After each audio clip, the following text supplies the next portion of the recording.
I'm Sari. And I'm Haley. And this is Seamwork Radio. Welcome back to Seamwork Radio, where we share practical ideas for building a creative process so you can sew with intention and joy. And today we're talking about 4 really fun but less common fabrics that you might never have sewn with. So we're going to cover why we love these fabrics, the best way to use them, including some ideas you've probably never heard of, and our favorite tips for sewing with them if you want to give them a shot yourself. All right, so our icebreaker for today, Haley, what's a risk you took on fabric recently? Is there something you made where you weren't sure how it would turn out because of the fabric?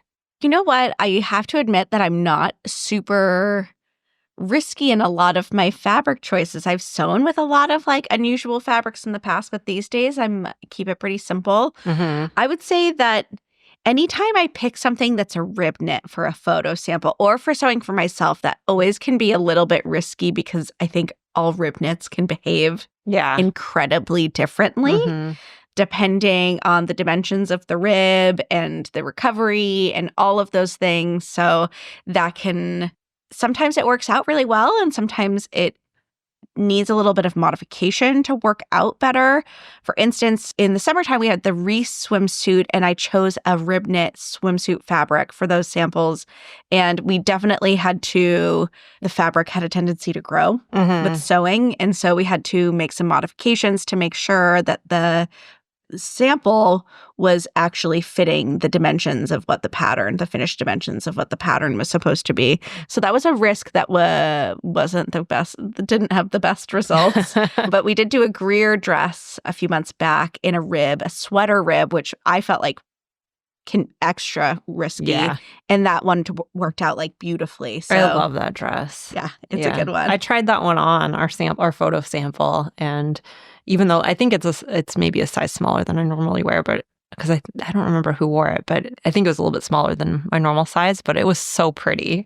It's so beautiful pretty. And it's really luxurious. I was like, this is either going to be incredible or it's going to grow and it's going to be a nightmare. And luckily it turned out the former. Yeah. So the Greer dress, for those of you listening, is a full-length dress, knit dress with bell sleeves. It's so pretty. And that's actually the one I was going to talk about for my fabric risk. I haven't sewn it yet, though, but I bought a wool knit online to make that dress because I wanted it to be a sweater dress. And the risk was just that with wool knits, you just never know if they're going to be itchy or not. And I'm kind of sensitive to that.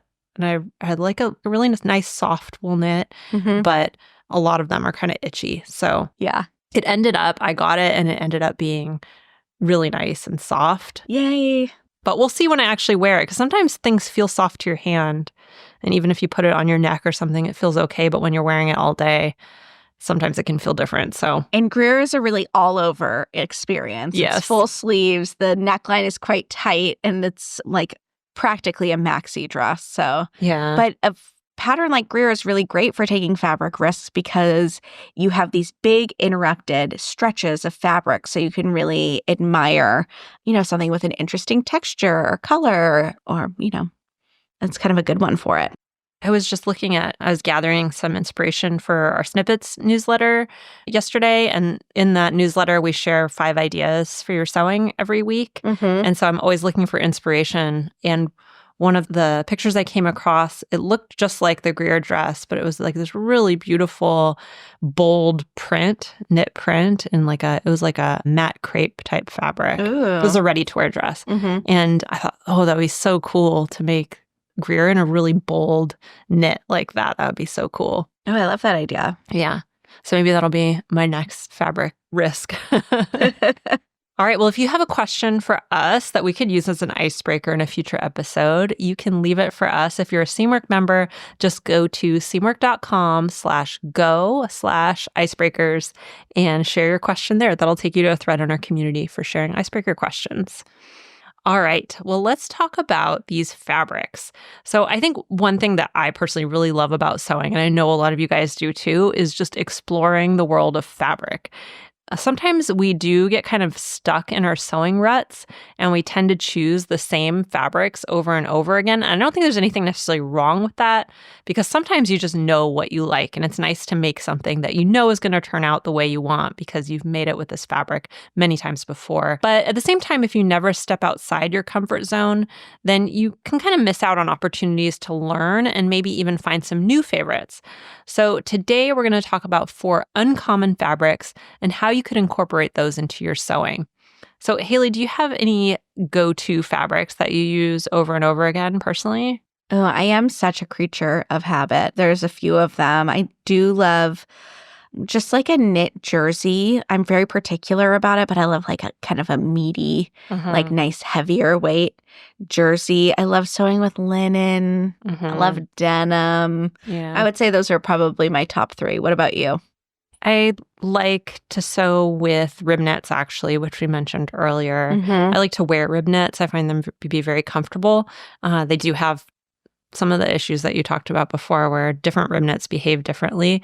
So I try to stick with ones that I'm familiar with that come in a lot of different colors. I like French terry a lot too. I think it's a really good go-to when it comes to knits. And then as far as wovens go, definitely linen. I love linen. I also really like cotton lawn, like a really soft cotton lawn, like a Liberty Tana lawn. Absolutely beautiful, and spendy, but worth it. Yeah, worth it. You know it's going to be beautiful. So those are some of mine. What usually gets you to step outside of your comfort zone with fabric?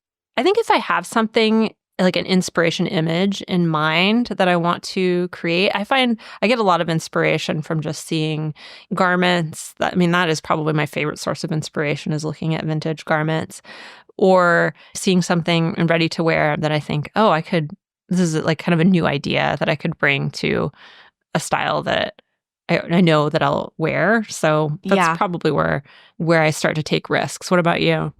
I think probably when I see something that's in a color that I love, it can convince me, or a print that I love, it can convince me to use something that I normally would not reach for. Yeah. That's kind of a basic answer, but definitely true. If a color just catches my attention, then I'll give it a try. Why not? Yeah. Or accessories. Like if I'm making some accessories, that's a chance to play with things I wouldn't normally sew with.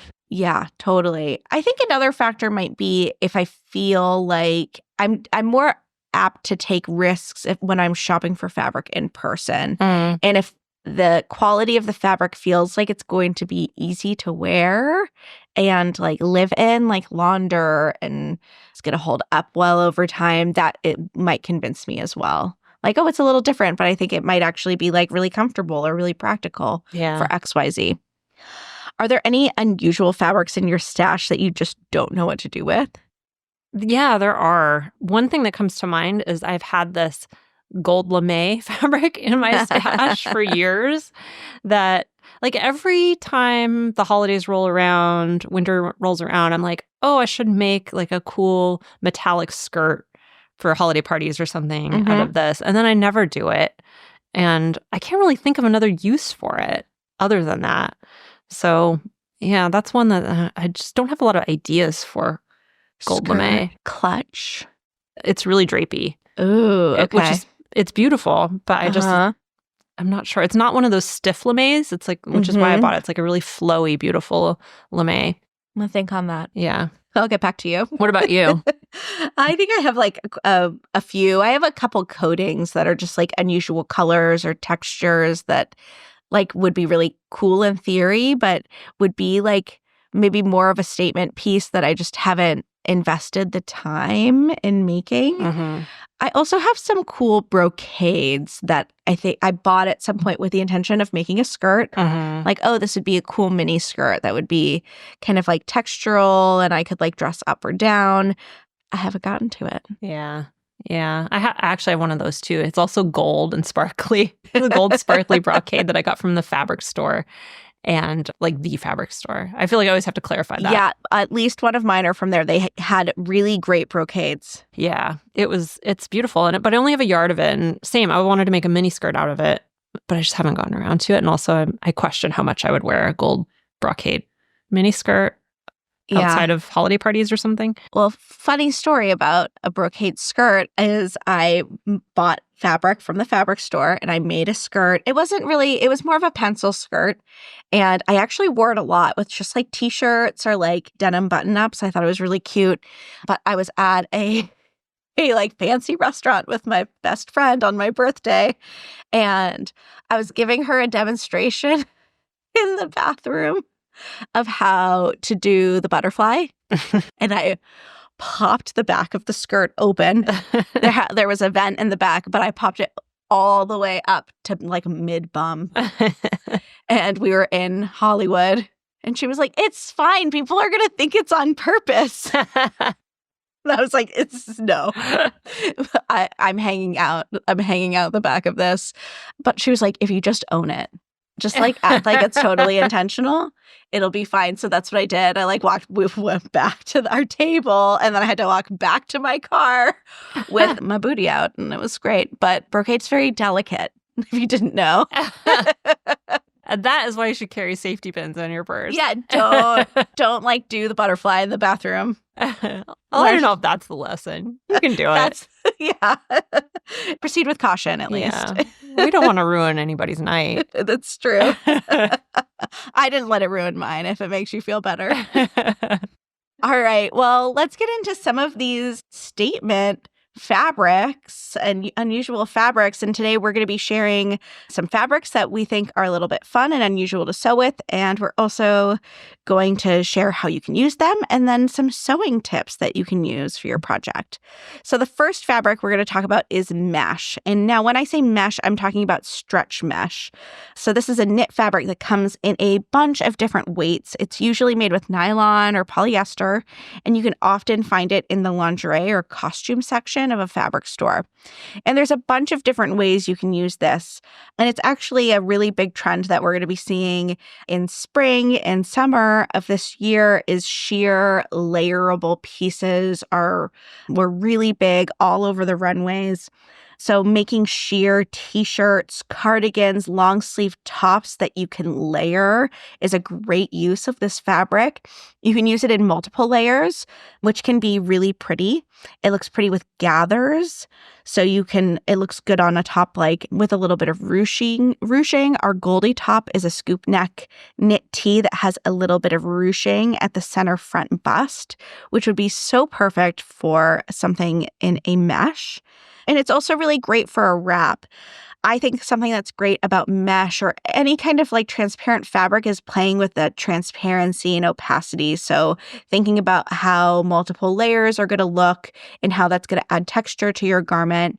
Things like gathers, things like pleats. The wrap obviously has elements of overlap and multiple layers, and this can make your garment a little bit more dynamic. If you don't want something that's completely sheer, you can use it as a contrast, like on sleeves or a yoke, or even add little inserts. You could also intentionally double up or triple the layers in some parts so that it's opaque, then make other parts a single layer so that it's sheer. So for instance, you can make the front of the top totally opaque with multiple layers, and then the back, you could have a little peekaboo moment and have a single layer. In addition to whole garments, you could also use stretch mesh as facings or bindings on garments that you don't want it to show, like on a sweater knit. And strips of it can be really handy as well. You can use it as a stabilizer on shoulder seams of other knit garments so that it doesn't stretch out. So it's just kind of generally handy to have in your stash. Yeah, I used to have this really pretty, actually I had two really pretty knit tops in mesh that came from Anthropologie back in the day, like in the early 2000s, and they were ruched on the sides. One was like a surplice, so it was like a faux wrap. The other one just had a lot of ruching, and they were multiple layers, and they were so pretty, and they looked so nice on me and really emphasized curves really beautifully. There's just something about them, the lightness and the way the gathers looked in that sheer fabric that was really pretty. I don't know why I got rid of those tops. They were really cute. I think it's such a great, if you're a layering person who loves to wear like a lot of layers, I know that I am. And sometimes in the warmer months, it can feel a little like uninspiring because you don't get to play with layers quite as much. This can be like a really fun way to add like a little bit of layers to your garments, have strappy sundress and wear a mesh top underneath and add a little bit of interest to your outfits overall.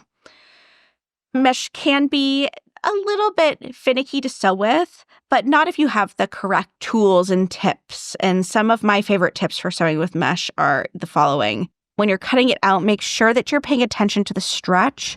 Usually, meshes tend to be a two-way stretch. So you want to make sure that the greatest stretch is horizontal and wraps around your body and is not going up and down. Otherwise, the garments are going to be really uncomfortable and they're not going to have as much give. They're not going to move with you. You also want to make sure, because this is a stretch fabric, that your seams have a little bit of stretch to them as well. So sew it with a small zigzag stitch. I find that about 1 millimeter wide does the trick. You'll also want to use a ballpoint needle because you don't want to puncture the threads and create holes or runs in your seams. Then that can just ruin the overall effect. And then instead of using an iron, you can finger press your seams. The iron can melt your fabric. You can always do a little test on a scrap to see, but most of the time a finger press is going to do the trick.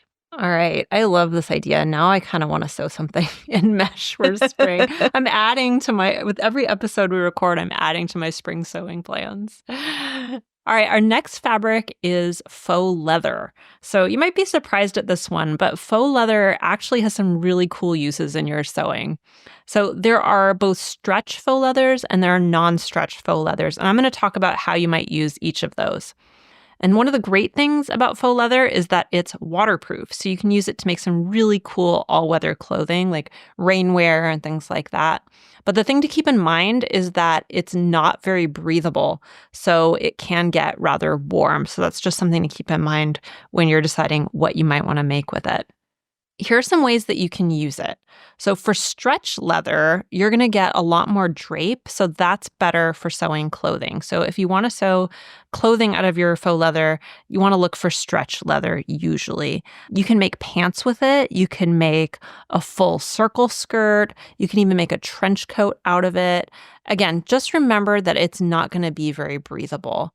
I remember back in the early 2000s when I lived in New York City, my friend had a pair of these silver, like metallic silver faux leather pants that she bought on St. Mark's Place and would wear to clubs. And she would always talk about how incredibly sweaty she was, about how the sweat was just like pouring down her legs and into her boots.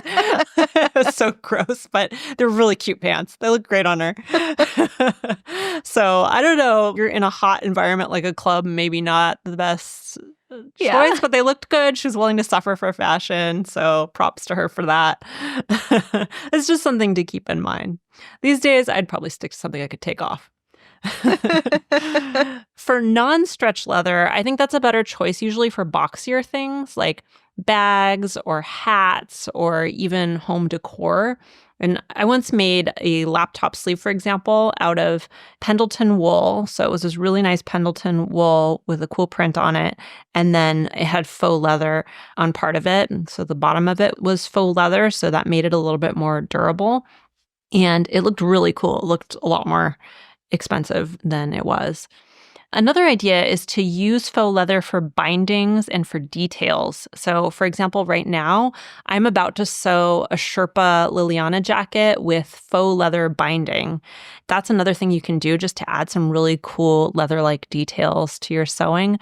I bought this binding pre-made. I got it on Etsy, so it was pre-made, pre-pressed, so all the folds and creases are already there in the binding, and it was not very expensive. So that's a really cool way to add some texture to your sewing in kind of an unusual way. So I love that idea too. So here are some tips for sewing with faux leather. Number one is to use wonder clips instead of pins because you don't want to leave holes in it. So wonder clips are just little clips that can hold your seams together. You can use them in place of pins. I use them all the time in my sewing. I kind of alternate between wonder clips and pins. But for this, you definitely want to use that. So for any fabric where the holes are not going to come out, definitely stick with wonder clips. You might also want to line it. So if you're making a garment with your faux leather, you might want to line it so it's a little bit more comfortable to wear. But just make sure that that lining that you use is breathable because the fabric itself is not going to be breathable. If you use something like a polyester lining with this non-breathable fabric, it's going to be even more sweaty. So that's not something you want. So choose a breathable lining to go with it. Be sure to cut it wrong sides out, and that way you can mark the knit backing. So you'll see the faux leather on one side and a knit backing on the other, and you want to be able to mark that knit backing. So cut it with the wrong sides out. You want to use a longer stitch length, usually around 3.5 millimeters. And the reason for that is you don't want to perforate the fabric too much because that can cause the seams to tear. So you want to have kind of longer stitches so that there's going to be less chance of tearing along those seam lines. So think about like a piece of paper that's perforated. That makes it easier to tear, right? So having fewer holes will help prevent that. One of the things you might encounter if you're sewing with faux leather is it could stick to your presser foot when you're sewing. So one thing that can help with this is a Teflon foot. That'll help you to sew it without that sticking. Otherwise, you can use a walking foot as another option that'll help to kind of move the fabric along through your sewing machine. And if you don't have either of those, another thing you can do is try layering some tissue paper. So you can put tissue paper underneath and above the layers that you're sewing, and that'll just make it easier for it to glide through your sewing machine, and then you can just rip the tissue paper off when you're done. And finally, be sure to use a press cloth when you're pressing your seams, and the reason for that is the faux leather can stick to your iron, and you don't want that. So start off with a low heat, and you can experiment on some scraps and see what's going to work best with your particular fabric, but always use a press cloth. Those are my tips for faux leather.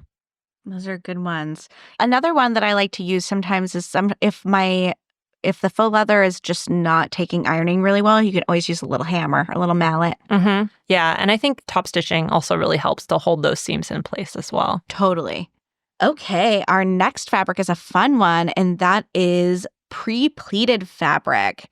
If you've ever been to a fabric store in person, especially like the kind of big discount ones, are the ones I always see this fabric at. You'll see pre-pleated fabric, and they're really interesting and cool, but they can be kind of like tricky to decide what to do with them.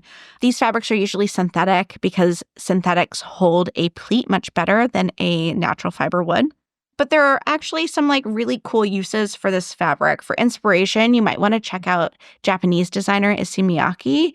Their line Pleats Please, been around for like over 30 years. And it's all made with pleated fabrics, and the pieces can be like really like cool and structural, and they have a tendency to create really unique shapes.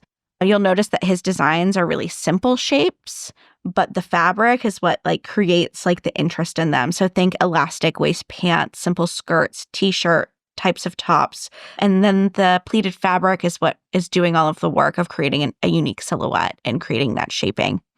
You can also use pleated fabric to create interesting details like pleated ruffles, at hems or collars. You don't have to make an entire garment out of it. You can use it as just a small design element.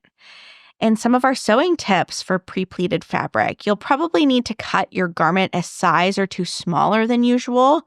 You can try it on as you go and see if you need to take it in more, but the pleats have a tendency to kind of grow, and they have this kind of mechanical stretch quality to them. So sizing down is going to be your friend, especially if you're looking for a more fitted look.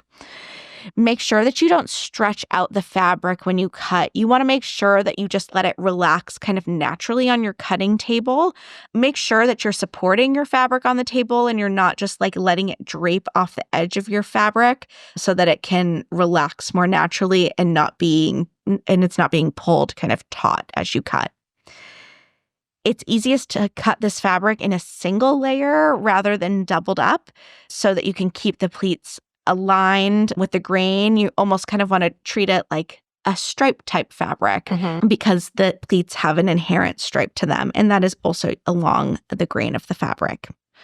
When you're sewing, you're going to want to make sure that you're flattening out the pleats at the seam so that you're not catching the folds as you sew. You'll also want to use a walking foot, and this is going to help prevent any stretching from happening. I think that the key here when you're working with pleats, whether you are cutting or sewing, is that you want to make sure that you're not overly stretching things out, because that's going to give you that really like ruffly effect along your seams. When you're working with pre-pleated fabric, you don't want to press your seams, because pressing your seams might remove some of those pleats. So you can go ahead and just leave your seams unpressed, which might feel a little counterintuitive to you. You can give them a finger press and just kind of like embrace the kind of like organic nature of these garments a bit. And lastly, you're not going to want to put your pleated garments in the dryer. This is going to remove some of those pleats that are set in by heat. So hand wash your finished garment and then air dry. I am so inspired by this one. Like, I really want to make something in a pre-pleated fabric now, because as we were preparing for this episode, I was looking at the Pleats Please website and everything looks so comfortable. Yeah, it's a vibe. Yeah, I like it. It's pretty cool. All right, our final fabric is upholstery and home decor fabric. And I have personally always loved shopping in the home dec section of fabric stores. There's so much cool stuff you can find in there. And often when I can't find a fabric I need for a more structured garment, this is where I look. So you can find all kinds of fabrics here. You can find brocades, tapestry fabrics, heavy twills, or even really heavy linens. I remember I was looking at all the home dec fabrics at our local fabric store, one of our local fabric stores, Mill End, and they had this really funny like tapestry fabric that was all cats. It was like I don't know what you would use it for. I guess a chair or something like that. But it was so cute, and I thought this would make such a cute like tote bag or something like that. Mm-hmm. I wish I'd bought it. It was adorable. But you can find some really unusual things that you won't be able to find in the apparel section. And especially if all you have is, for example, a chain store like Joann or something in your area, and you need a little bit more variety, you want to find things that you're not seeing in the rest of the fabric store, sometimes you can find some really interesting things in the home dec section. So it's a great place to check out. So how to use it. These are really a good choice for, like I said, more structured garments where you don't want a lot of drape. So that means things like jackets or vests or really simple structured dresses and skirts. So think about like a simple A-line skirt, for example, or a simple A-line dress that doesn't have a lot of pieces to it. You want something that's going to have a lot of structure to it and that's intended to have a lot of structure. So some tips for sewing with home dec fabrics. Some upholstery fabrics have absolutely no mechanical stretch. So if that's the case, you might need to cut a larger size. So be sure to try it on as you go and just check the fit, but you might want to start with a larger size to begin with. You could make a muslin, but again, because this is due to the fabric itself, you're going to have to try it on as you sew and see how it fits you. Some upholstery fabrics are really prone to raveling at the edges. So if that's the case with a fabric that you're sewing, for example, with a lot of like brocades and tapestry fabrics from the home dec section, this can happen. If that's the case, I like to serge the edges immediately after cutting. And then I also like to keep some fray check handy too, just in case any areas tend to fray a lot, especially areas that might have some high tension to them. Because these are heavier fabrics, you'll probably also need a bigger needle. So you'll probably need like a 90-14 or a 116 to sew with a home dec fabric. So think about it like kind of like a denim, something like that. And since these are really sturdy fabrics and you want to use simple shapes, this is a really great choice for finishing your seams with either a bound finish or a Hong Kong finish on the inside, which just looks really special and looks really cool. Mm-hmm. I love using a Hong Kong finish or a bound finish inside my seams whenever I can. It's not always appropriate. Like you definitely want to use it more on structured garments and things like unlined jackets, things like that. So this is a great way to use a Hong Kong finish.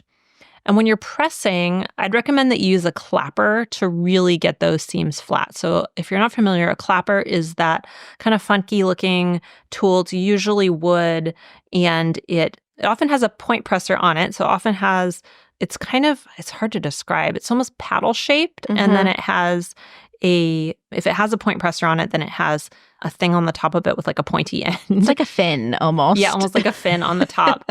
So if you know what I'm talking about, then you know what I'm talking about. If not, you can Google image search for this. But a clapper will help you to really get those seams flat. So what a clapper does is after you press a seam, you don't want to hold the iron on your seam too long, right? Because you could damage the fabric. So instead, you use the iron to get the heat and the steam going. Then you take the iron off and you put the clapper on and you press down on the clapper, and that kind of seals the heat and the steam into the seam without burning your fabric. So that's what a clapper's for. So when you're using really heavy fabrics like an upholstery fabric or even something like denim, then it's a really great tool to have if you don't have one in your sewing toolkit already. So those were our 4 unusual fabrics. Before we get into our recap and takeaway from today's episode, I want to mention that a lot of these tips were sourced from one of my all-time favorite sewing reference books, which is Sandra Bettina's Fabric Savvy. I think there are several versions of it. I had one that was more fabric savvy, which was like an older version, and now there's one that's called All New Fabric Savvy. There's a lot of different versions of it out there, but if you look it up, you'll be able to find it. It's just a treasure trove of information about fabric and gives you a lot of tips for sewing with all kinds of fabrics. So definitely recommend that one. So I'm just going to recap our tips real quick. I'm going to share each of the fabrics and then just a couple quick things about each one. So our first fabric that we talked about today was mesh, so stretch mesh. And we talked about using that to create sheer garments and also things with gathers and layers to really make the most of the fabric. And we shared a bunch of sewing tips for that. I think the things to keep in mind with this is just make sure that you are using the stretch appropriately and that you're using a zigzag stitch to get your seams to stretch at the same time. Our next fabric is faux leather. And the thing to remember about this is there are a couple kinds of faux leather. One is a stretch and one is a non-stretch. And the stretch one really works better for garments. Next, we talked about pleated fabric. This was one of my favorites and one I definitely want to get into a little bit more. Pre-pleated fabrics are something you can use to create really simple shapes. So we recommend going with a really simple shape for these types of fabrics. And the thing you want to remember about this is not stretching out your fabric either when you're cutting or sewing, and making sure you treat your fabric afterwards in such a way that you're not going to destroy the pleat. So don't put it in the dryer. Don't use an iron on it. And then our final fabric was upholstery and home deck fabric, which is a great choice if you want to open up your options when you're at the fabric store. And the thing to remember about this is you want to use it for more structured garments. So things that have a lot of structure to them that don't require a lot of drape. So those were 4 unusual fabrics that you might not have tried sewing with before that you can give a shot now. I'm kind of curious to hear from you guys if you enjoy these and you want to hear more, because there are definitely a lot more uncommon fabrics that we could cover. And I could imagine doing some that are just knit fabrics, for example, that you might not have sewn with, silk fabrics. I don't know. There's a lot of different ones out there. So if this is something that you enjoyed, definitely let us know. You can leave a review if you're listening to this on Apple Podcasts and just put a note in your review. We'll see it there. We read all of our reviews. So we'd love to hear from you guys about this, because I think it would be really fun to kind of do a little series on unusual fabrics and getting out of your comfort zone. I love that. I'm never tired of talking of fabric. Yeah, me neither. So what's your big takeaway from today's episode, Haley? I think my big takeaway is like a pretty simple one, and that is that it can be really easy to get in a fabric rut and to sew with your tried and trues. I mean, we all have really busy lives, and I think that it can be easy to select the path of least resistance in your sewing practice. But I just feel really inspired after thinking about all of these fabrics to maybe venture out and try something a little bit different. Yeah. I think mine's pretty simple, which is I was really inspired by putting this episode together and talking about pre-pleated fabric and looking at the Pleats Please website. So definitely I would recommend you guys check that out if you're interested. But it inspired me, and I kind of want to make some pleated easy pants. Yeah. I think that'd be really fun. Maybe I'll wait until fall or winter, because that's something cozy you can wear at home. I might dip into. I can totally see a great pair of Joss pants. Yeah, I think they'd be really cool. And they seem good for travel as well. You don't have to worry about wrinkling. So that's kind of cool.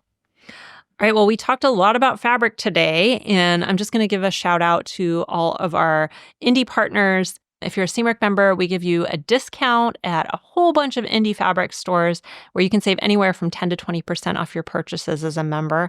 And a lot of people say that these discounts actually pay for their entire Seamwork membership. So if you want to see a list of participating fabric stores, you can find that at seamwork.com/deals. So that's seamwork.com/deals.